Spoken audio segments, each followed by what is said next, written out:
Avatara was considered as a complete avatara or a complete incarnation of God. The consciousness that we refer to as Krishna, if we have to be touched by this, we need Leela. Leela does not mean just dancing with somebody. You're willing to dance with death, you're willing to dance with life.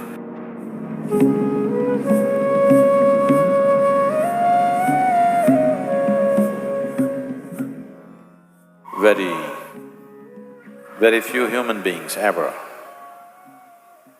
get to be placed in as complex situations as Krishna was placed. In one human being's life, going through the variety of situations that he went through is generally, it doesn't happen to most human beings. And in all these situations that he was faced with, the clarity of vision that he exhibited and the certainty about his ability to discern as to what is true and what is not true, the clarity that he brought to people around him, people began to experiencing like godlike. So he was proclaimed as an incarnation and a complete incarnation. For those of you who are not familiar with this, they talk about 9 incarnations. I want you to understand this is… what I'm going to say now is much before Charles Darwin came. So the first incarnation was Matsyavatara, that means God appeared in the form of a fish. And you know, Charles Darwin went about proving the first form of life on the planet were water life, fish. And the next incarnation is Kurmavatara, that means it's a turtle, it's an amphibious animal, half water, half land. Charles Darwin said this also. The third incarnation is Varahavatara, which is in the form of a pig, a gross mammal. And the fourth incarnation is Narasimhavatara, that is half man and half animal. The next one is Vamanavatara, a dwarf, human form but a dwarf. The next one is Parashurama,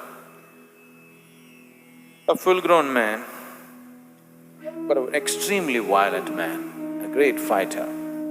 We will meet him shortly here also. Krishna meets him, so he's still alive.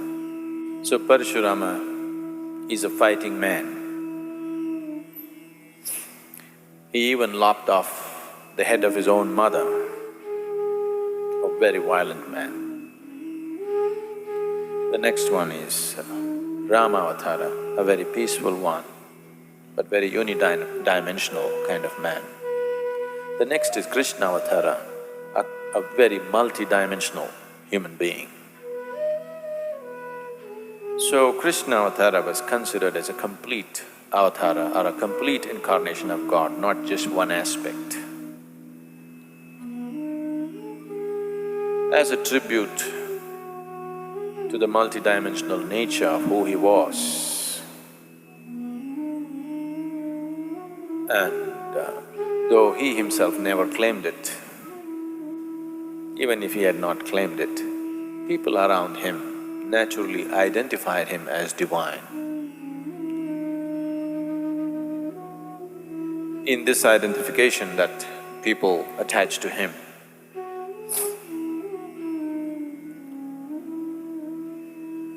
the whole culture evolved around this identity of Krishna being a complete incarnation of the divine.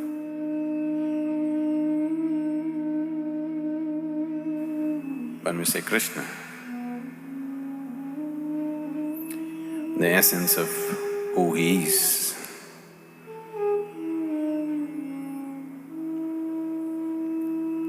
he is an irrepressible child, a terrible prankster, an enchanting flute player, a graceful dancer, an irresistible lover, a truly valiant warrior, a ruthless vanquisher of his foes, a man who left a broken heart in every home,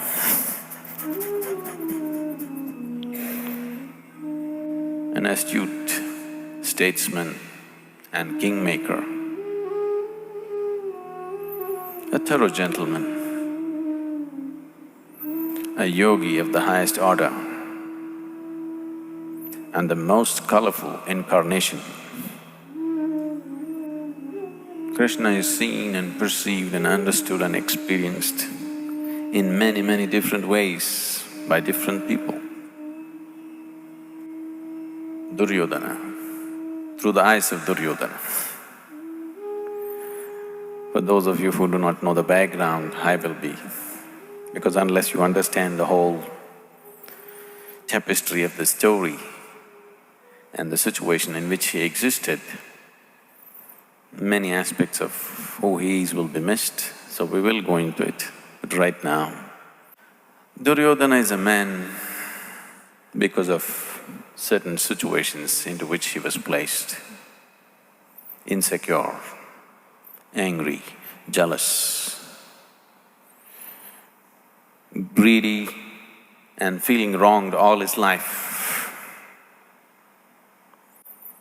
And because of actions which came forth from his greed and anger, he became the key for destruction of his whole race.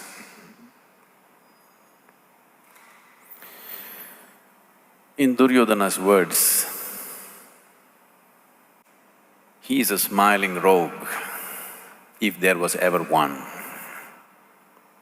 He can eat, he can drink, he can sing, he can dance, he can make love, he can fight, he can gossip with old women, play with little children. Who says he is God? That's Duryodhana's perception. Shakuni, the very embodiment of deception and cunning. Shakuni says, let us suppose he is God. So what? What can a God do? God can only please those devotees who please him. Let him be God. I don't like him. And when you don't like somebody, you must praise them. That's deceit. Radhe,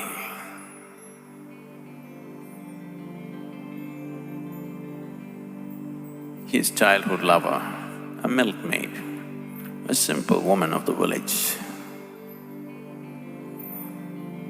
But with such unfaltering love and devotion, she has become so big that today you cannot talk of Krishna without Radhe.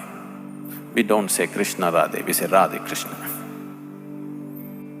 She has become a simple village woman. She has become as significant as Krishna or little more significant than him. She said, Krishna is with me.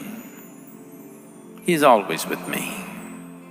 Wherever he is, whoever he is with, he's still with me. That's her perception. Vainteya, a youth who was the Garuda chief's eldest son, living on the mountains of Gomantak. A sprightly youth, because of a certain ailment, became totally crippled. This crippled youth, after he met Krishna, Krishna made him walk. So Vaintaya said, "He is God, he is God, he is God."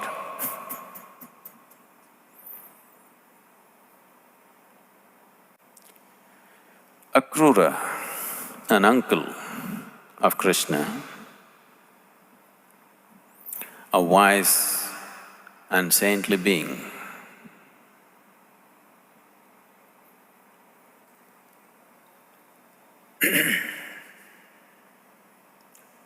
expressed his perception of Krishna this way. Krishna, when I look at him, this strange young boy,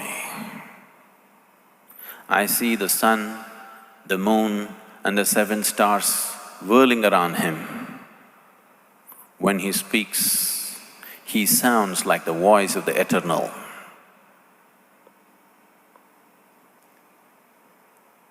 He's the hope. If there is hope in this world, he's the hope. Sikandin, a tortured human being,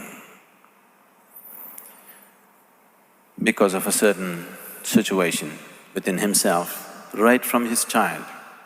This is an absolutely tortured soul. So Sikandin said, "Krishna never gave me any hope,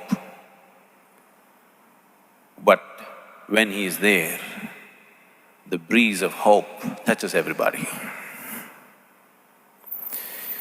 I can go on like this. Different people saw different facets of who he is. For some, he's God, for some, he's a crook, for some, he's a lover, for some, he's a fighter, so many things he is. If we want to taste an essence of what it means when we say Krishna, the consciousness that we refer to as Krishna, if we have to be touched by this, we need Leela. Here we are for the Leela. Leela means it is the path of the playful. This is not for the serious types, are you?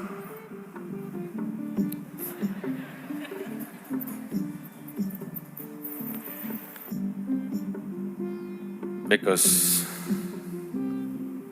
when I say playfulness,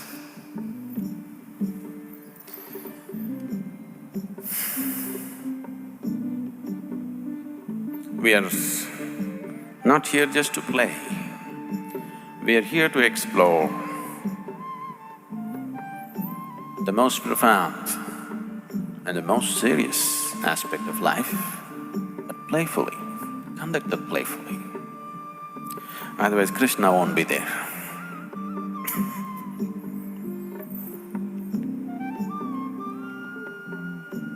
The reason why the most profound dimensions of life have been missed by the vast population in the world is because they do not know how to be playful. If you want to explore this path playfully, if you want to be playful, you need a heart full of love, a joyful mind and a vibrant body. Otherwise, there's no Leela. If one has to explore the most profound dimensions of life in a playful way, they must be willing to play with their awareness, with their imagination, with their memory, with their life, with their death. They're willing to play with everything, only then Leela. Leela does not mean just dancing with somebody. You're willing to dance with death, you're willing to dance with life, You're willing to dance with your enemy. You're willing to dance with the one whom you love. You're willing to dance the last moment of your death. Only then there is Leela.